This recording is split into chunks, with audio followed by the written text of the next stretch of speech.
अस्सलामु अलैकुम वरहमतुल्लाहि वबरकातुहू अऊज़ु बिल्लाहि मिनश शैतानिर रजीम बिस्मिल्लाहिर रहमानिर रहीम।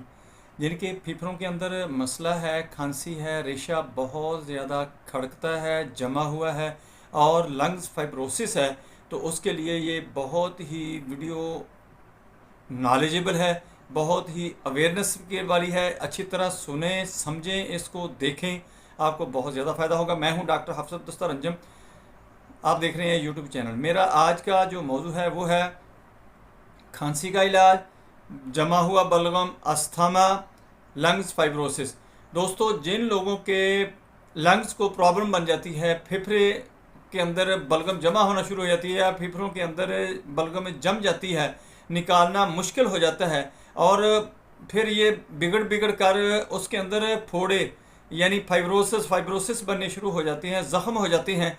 तो ये लंग्स जो होते हैं, फेफड़े जो होते हैं, वो